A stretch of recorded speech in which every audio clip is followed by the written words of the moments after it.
Welcome to the Indian Newsling podcast.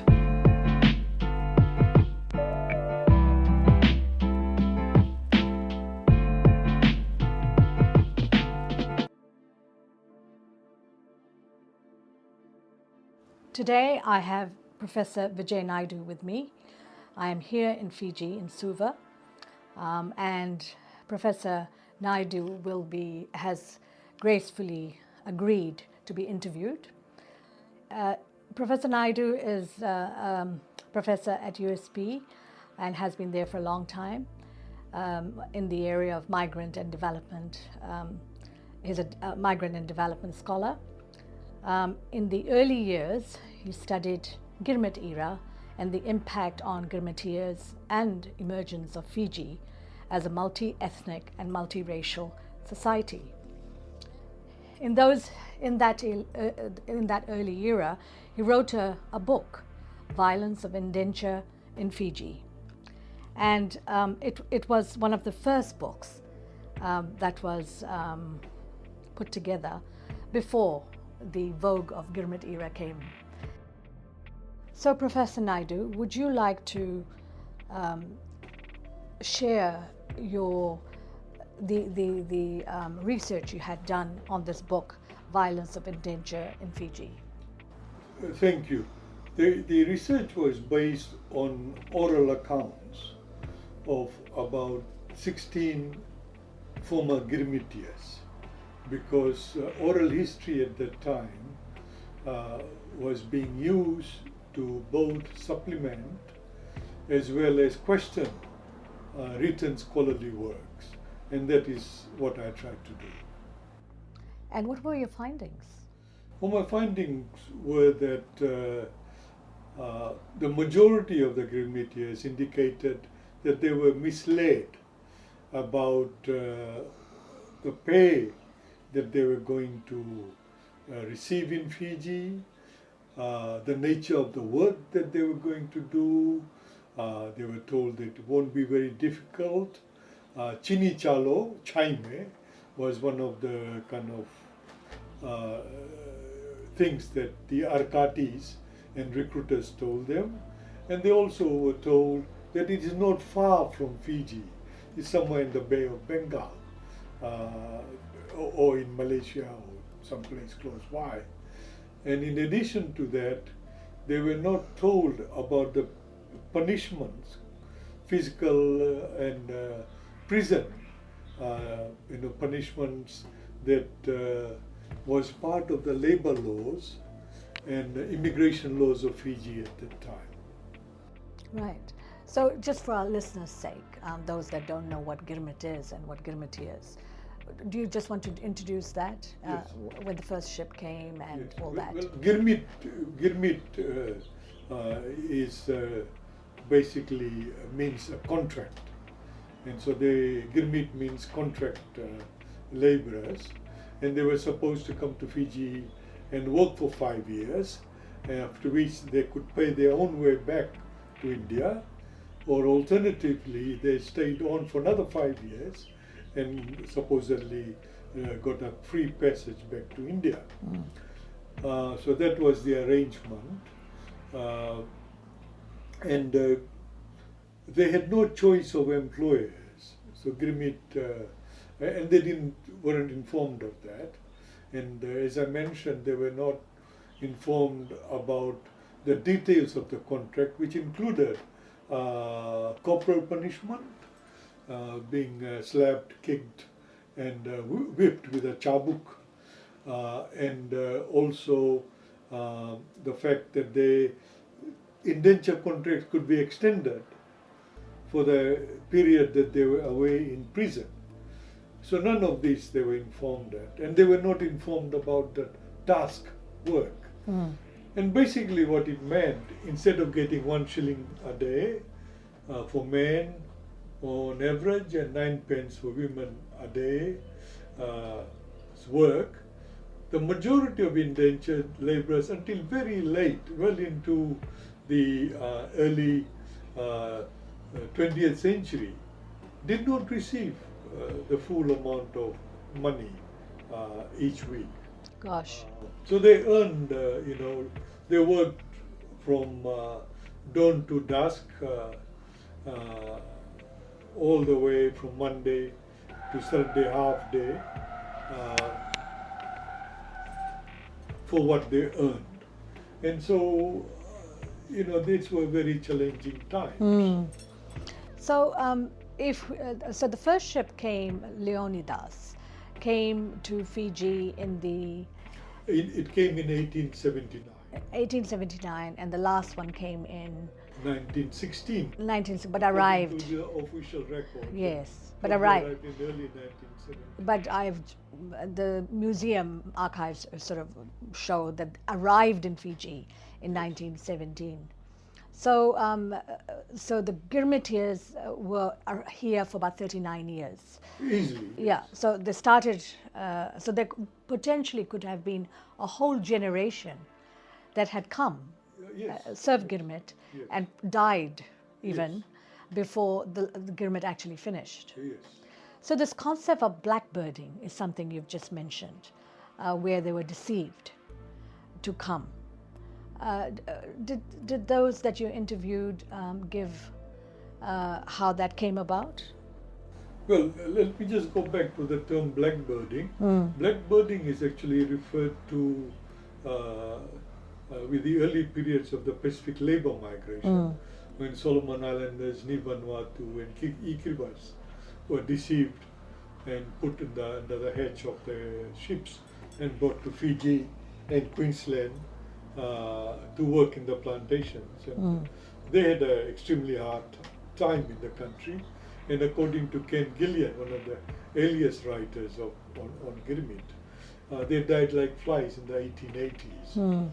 So with respect to my respondents, who were by this stage, in the late 70s and early 80s, they remembered, a few things, one of which was being deceived. And they didn't know where Fiji was. That it was thousands of kilometers away from India, and it took 3 months by sailing ships Gosh. to come to Fiji, and a month by steamers.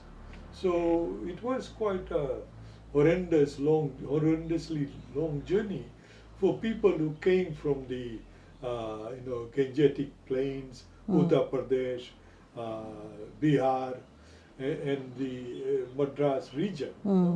Many of these inland people had never seen the sea, let alone sailed in ships. And also something that is interesting to note, I suppose, is the Punjabis and the Gujaratis that came to Fiji, who are very much part of the Fiji Indian community now, or Indo-Fijian community now, didn't come as part of the Girmit era. Is that Yes, correct? largely that's correct. They did have a small number of Punjabis and Rajputs and Khatris who came, or Chatris who came during the indenture period. But in 1907, there was a bit of a riot in Lambasa, and many of them were then, taken away and sent to other plantations. And when they were seen as making more trouble for the plantation owners and the government, they were deported back to India. So the majority of Girmitiers who came through Calcutta were of North Indian Hindu origin, 80% or more. There were a smattering of Nepalis and Pathans as well, and the majority of the people from the south were Tamils, followed by Telugu and Malayalam speaker. Well, that's really interesting, isn't it? Sorry, the bit that I find really interesting is how did Fiji Hindi arise, and also the caste system we don't have in Fiji. Would you like, and given that you are from the South Indian, from a South Indian descent, you may have some insight on that. No, thank you. A few things happened. One, the Fiji Hindi emerged out of the plantation experience, and Fiji Hindi is largely based on Bhojpuri, which is a North Indian dialect, but it also incorporates elements of English as well as Fijian. And that became the lingua franca during the plantation era, and then continued in the post-colonial and post-colonial period. The South Indians who came after 1900 spoke, of course, their own languages, but they were compelled to learn Fiji Hindi, which they did over time. But because they came later, they had much more social pressure on them, and their suicide rates were always larger than of the North Indian counterparts. But over time, I think there was a closer interaction within these groups of people, and over time, intermarriage between North Indians and South Indians became increasingly commonplace. With respect to caste, we had, the majority of the people who came were of lower and middle agricultural castes, with smaller numbers of Brahmins and, warrior castes like Rajputs, as well as Pathans. But because people were taken into depots in India, in the upcountry depots, and onward to Madras and Calcutta before that, they were mixed together irrespective of their castes.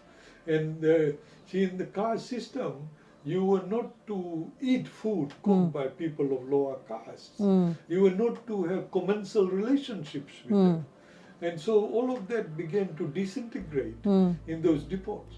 And then in the 3-month sailing ship, further deterioration occurred, and irrespective of who you are, as explained by Totaram Sanadhye, that actually, Brahmins were given topaz work, which is, picking up the rubbish and excreta of other people, which is not done thing in India. And then after that, they went to the quarantine depot in Nukalau, where once again they were mixed. And the common identity they had was twofold. One is they were coolies, and two, they were Jahaji Bais, or Jahaji Baina, because they had come on the same ships. So this caste order began to disintegrate. And of course, in the plantations too, people were living in the same lines, in dormitory-like structures, rooms 7 feet by 10 feet, without much privacy. And there was a shortage of women. Always rule was 40 women to 100 men. Gosh. But oftentimes that wasn't fulfilled because it was always more difficult to recruit women. And they were abducted, they were, lied to, they were kept overnight, so they couldn't go home. Anyway, a whole lot of women came in. People who came as married couples and some with children were always a minority. The majority were young people. From my study, I reckon more than 80% were below the age of 30. And so, the whole caste system with the elders reinforcing values and norms associated with caste began to disintegrate. So in Fiji today, there is some recognition of Brahmins being Pandits, but it's no big deal. And some of the Singhs call themselves Thakurs and things, but they don't own any land in Fiji. So it's no significance. So in the early days, they knew who were lower caste people, who were Dalits. But as the generations moved on, we don't know who's a Chamar, who's a Dalit. So- all of that's gone. So basically, the identity is an Indo-Fijian. Yes. And with that, whatever is common was left, and what was divisive went out of the window. Largely. And that was probably because the community needed to be together, Indeed. because they had someone that they were up against. Yes. And that that who they were up against was who? Yes, well, it was the colonial authorities and the large Australian sugar company. Its name was Colonial Sugar Refinery Company. And a few years ago, I checked, the standing of this committee in Australia. It's apparently then, in about early 2000, it was the 9th largest corporation. Wow, so it still exists. It exists. So they were the dominant partner with the colonial government. And we had a white ruling class in Fiji who dictated colonial policies. And for the Girmitians, it was a struggle for izzat, for self-respect. And izzat is, all that one has. Ji, Honor. Bilkul.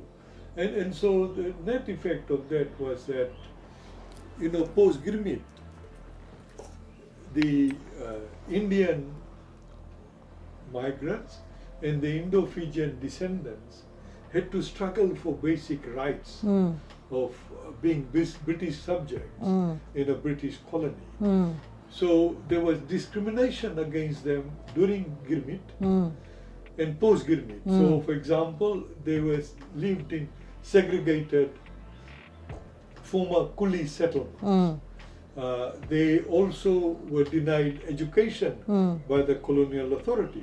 So the education that we received were either through the Christian missionaries or through the Hindu, Muslim, cultural organizations. Incidentally, when you talked about this common struggle, I'd also like to add, there was also a coming together very closely during the Girmit period of Hindus and Muslims. They shared festivals together, and the dividing lines became blurred. They got resurrected post-1920s, when there were attempts to bring in Maulvis and Pandits from India to re-establish, But in saying that, I recall as a student, as a young girl in Fiji, that there wasn't that much division. Everybody had their own community groups, but everybody celebrated things together. There was a great sense of togetherness, and there were intermarriages between Punjabis and North Indians particularly, but I know Gujaratis went overseas and got their brides and grooms, but the rest, they were still had that very strong Indian identity. Yes, and of course that also was a product of the racism, because colonial society was not inclusive. They talked about the Indian problem in Fiji, and we were, if you like, the other of the colonial establishment. So all through our colonial history, there was this almost constant struggle about getting our dignity and about getting our self-respect and the right to be represented in the colonial legislature, the right to be involved in decision making that affected Indian and Indo-Fijian people. And so that's our background, and through that common struggle, this common identity, if you like, even racialized identity, emerged. As you know, in North India at that time and South India, there was no common languages, there's lack of interaction. And of course, the ordinary peasant in North India would not have known his counterpart in South India. They met here in Fiji. Isn't that amazing? That's really, really lovely, though. Yes. It's a good story. Yes. Now, one of the what we haven't talked about is the indigenous Fijian. How did they feature in all of this? So when the Fijians were actually quite active in adjusting to the European intrusion in the country, but Europeans actually brought all kinds of diseases with them, and the indigenous population actually declined to from around between 300,000 and 400,000 in the 17th century to about 84,000 in the 1900s, because they did not have the immunity to ordinary European diseases such as flu, measles, and other diseases, and that was compounded by warfare that had increased amongst themselves, but this time using European muskets and rifles that causes larger casualty, as well as the spread of venereal diseases. So the Fijian population actually plummeted quite seriously during the pre and initial colonial era.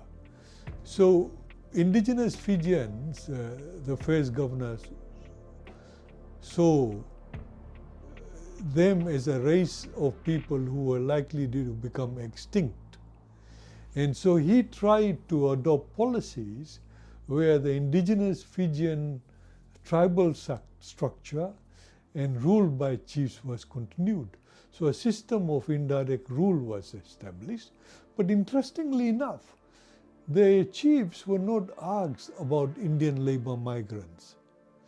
So when the Indians began to come in ever larger numbers, and altogether between 1879 and 1916 or early 1917, something like 60,500 Indian migrants were brought to this country. And so in one of the initial Council of Chiefs meeting, which Governor Gordon established, the chiefs objected and wanted to know how many Indians were coming and whether they were going to be settled here permanently, and what would be their future in Fiji and what would be the future of indigenous Fijians. So they asked these questions. And of course the answers they got were rather vague. So this was the situation. So indigenous Fijians were not consulted, but plantation agriculture required large amounts of land and large amounts of labor. So land was actually over time taken from indigenous Fijians, and the labor initially provided by Pacific Islanders was displaced by Indian labor migrants from India because it was more stable and reliable source. And so that where the relationship began. Right. And but what was the relationship between the Fijians and the Indians, for example? Well, as I tried to mention, Kamil, in the early period there was segregation. So the plantations were total institutions separated from Fijian villages. And in fact, the colonial authorities passed rules that Indians were not allowed to stay in villages, and that if any Fijian, indigenous Fijian, played host to them and entertained escaped Indian Girmit laborers, then that person was likely to be prosecuted. So there was this segregation directed at Indians, not allowed to be mixing with indigenous Fijians. So there was a bar. There was, absolutely. Bar. Yes. And so... I don't think this fact is known. No. And one of the reasons for the fraught relationship between indigenous Fijians, Tokay, and Indo-Fijians is this background of segregation and distrust, the divide and rule you have mentioned, that continues to affect our relationships. It manifests itself in what we saw as the various schools. Yes. That has happened. Look, Dr. Vijay, Professor Vijay, I could talk to you for a very long time, and I think you have so much to share, which a lot of people in the world who are interested in Fiji, in the Fiji Indians, and the background to the whole to what politics is in Fiji now. This background is just so important to understand where Fiji is today, and may even give a solution to how we can provide a backdrop that would create more understanding, more harmony in years to come, if this is all documented properly, which many people have attempted to do. Now, before we finish, I'd like you to just give a brief explanation about your relationship with the various other authors on this topic, like Dr. Bridgelal, for example. No, thank you very much, and what you've said is so true. It is so important for us to understand our history and our present situation before we think about, more policies towards national integration, common identity, and better inter-ethnic relationships in this country. Well, see, the earliest authors of Girmit history, besides those who carried out investigations in a number of commissions of investigation on Girmit conditions, including the good missionaries, Reverend Pearson and Andrews. The initial authors of Girmit were these two persons who wrote in the late 1950s and early 1960s. These were Dr. Ken Gillian and Dr. Adrian Mayer. So Ken was based at ANU Australia, and Professor Adrian Mayer was from the London School of Oriental and African Studies, an anthropologist and an historian. And that was followed by someone like Ahmad Ali, who wrote. And then there was Shiv Prasad, who unfortunately from Lambasa, who did a research paper that got published by the then Pacific Social Science Association. Shiv unfortunately was murdered in Mangere, a few years back. In New Zealand? In New Zealand. And we can talk about what happened to him later on. But, at that time, Shiv Prasad would have been someone who wrote around the time that I began my work, and then there was my work. So that's the relationship. Of course, Bridgelal was my contemporary, and Bridgelal has done the most extensive work, and he's the preeminent Girmit scholar. And he, of course, looked at all the more than 40,000 files on North Indian migrants, and every detail about them, their age, where they were recruited, and their caste background, and what they had done. All is there, in Bridgelal's work. He did cross my path, but unfortunately there has been no interview with him in this manner, in a podcast manner. But you are here with us, and this is just the first of many podcasts we'll have with you. And thank you so much for making time and doing this with me at very, very short notice. Thank you very much, Kamil.